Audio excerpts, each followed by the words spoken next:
नमस्कार दोस्तों, आप देख रहे हैं लेटेस्ट न्यूज़ यूपी और मैं धीरज गुप्ता।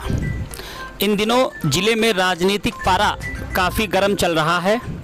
एक तरफ लखीमपुर खीरी की मंडी समिति में किसान नेता राकेश टिकैत विभिन्न किसान संगठनों के साथ हजारों की संख्या में किसानों की मौजूदगी में धरना प्रदर्शन कर रहे हैं।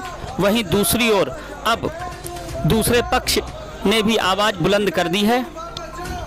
हम आपको बता दें कि कल एक न्यूज़ चैनल पर राकेश टिकैत द्वारा दिए गए इंटरव्यू में उन्होंने गुंडे शब्द का इस्तेमाल किया था, जिस पर जनपद वासियों में खासा आक्रोश फैल गया था। जगह जगह लखीमपुर जनपद के लोग राकेश टिकैत के खिलाफ धरना प्रदर्शन कर ज्ञापन दे रहे हैं, साथ ही उन पर मुकदमा दर्ज करने की मांग कर रहे हैं। इसी क्रम में शनिवार को भारतीय जनता पार्टी के वरिष्ठ नेता व सांसद प्रतिनिधि दीपक तलवार, भाजपा नेता राजीव शुक्ला, वीरेंद्र शुक्ला, विकास गुप्ता, केबी गुप्ता सहित बड़ी संख्या में भाजपाई तहसील में पहुंचे और टिकैत के खिलाफ जमकर नारेबाजी की। इस दौरान भाजपाइयों के द्वारा राष्ट्रपति को संबोधित एक ज्ञापन एसडीएम पलिया को सौंपा गया है। ज्ञापन में कहा गया है कि दिनांक 3 अक्टूबर 2021 से लगभग 15 दिन पूर्व से कोतवाली पलिया और संपूर्णा नगर व निघासन कोतवाली तिकुनिया खीरी में माननीय प्रधानमंत्री मोदी व मुख्यमंत्री योगी जी समेत शीर्ष भाजपा नेताओं के फोटो वाले होल्डिंग तथा बैनरों को सुनियोजित तरीके से फाड़कर नष्ट किया गया था तथा माहौल को खराब करना शुरू किया गया। ऐसे अराजक तत्वों एवं देशद्रोहियों की पहचान उच्च स्तरीय जांच कमेटी द्वारा कराकर उनके विरुद्ध विधिक कार्रवाई सुनिश्चित की जाए।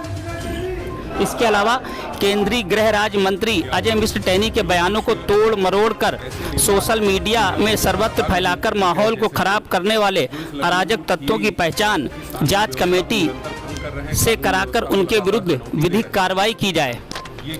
इसके अलावा भाजपाइयों ने 2 अक्टूबर 2021 से ही कोतवाली तिकुनिया खीरी में उप मुख्यमंत्री केशव प्रसाद मौर्य के आगमन हेतु बनाए गए हेलीपैड पर हजारों की संख्या में उपद्रवियों ने कब्जा कर लिया का आरोप लगाया। संपूर्ण मार्ग को बंद करके आगमन अवरुद्ध कर दिया गया। ऐसे में तत्कालीन प्रशासन की संदिग्ध भूमिका की उच्च स्तरीय जांच कराकर उनके विरुद्ध भी कार्रवाई की जाए। इसके साथ ही विभिन्न मांगों से संबंधित ज्ञापन सौंपा गया है। लेटेस्ट न्यूज के लिए कैमरा पर्सन शिशिर शुक्ला के साथ धीरज गुप्ता की ये रिपोर्ट। बड़ी साजिश को अंजाम देना है। केंद्रीय गृह राज्य मंत्री का इसी दौरान जब भ्रमण हुआ था प्रथम बार केंद्रीय गृह राज्य मंत्री बनने के बाद, उनके द्वारा जो वक्तव्य दिया गया था वो बहुत ही शालीनता के साथ दिया गया हुआ वक्तव्य था, लेकिन उसको तोड़ मरोड़ करके उसको एडिट करके भ्रामक उसका प्रचार प्रसार किया गया और माहौल को खराब किया गया।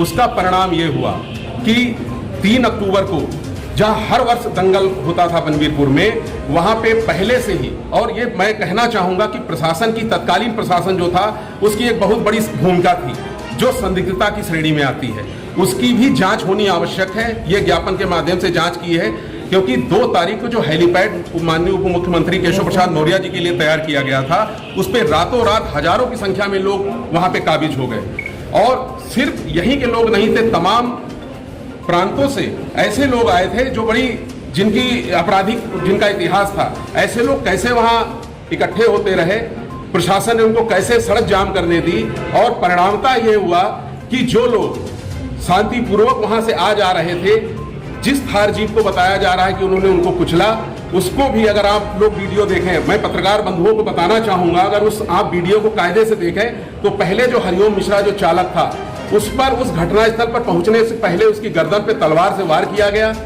जो विंड स्क्रीन थी, सामने का जो शीशा था, उस पर पत्थर मारा गया, पत्थर शीशा चकनाचूर हुआ, जिससे उसको दिखाई नहीं दिया, और वो डर की वजह से गति पर से अपना नियंत्रण खो बैठा। परिणामता भीड़ में बेकाबू होकर के वो गाड़ी चढ़ गई, और उसको हम सिर्फ दुर्घटना का नाम दे सकते हैं। दुर्घटना स्वरूप वहां पे कुछ किसान लोग जो विरोध कर रहे थे, जो सामने आए, उनकी मृत्यु हो गई। लेकिन भीड़ ने बेकाबू होकर के, जिसमें कुछ अराजक तत्व थे, उन्होंने हरिओम मिश्रा को, शुभम मिश्रा को जो थार गाड़ी में बैठे थे, श्याम सुंदर निषाद को इतनी निर्ममता से पीट पीट करके उनकी हत्या कर दी है। इसकी भी जांच होनी जरूरी है, क्योंकि उनके तमाम हत्यारे जिन्होंने पीटा, सिर्फ एक दो आदमियों का काम नहीं था, बहुत बड़ी संख्या में काम था। जो इस क्षेत्र के भी लोग हैं, इस क्षेत्र में बेखौफ होकर के घूम रहे हैं, उनके लोगों द्वारा इस कार्रवाई को अंजाम दिया गया।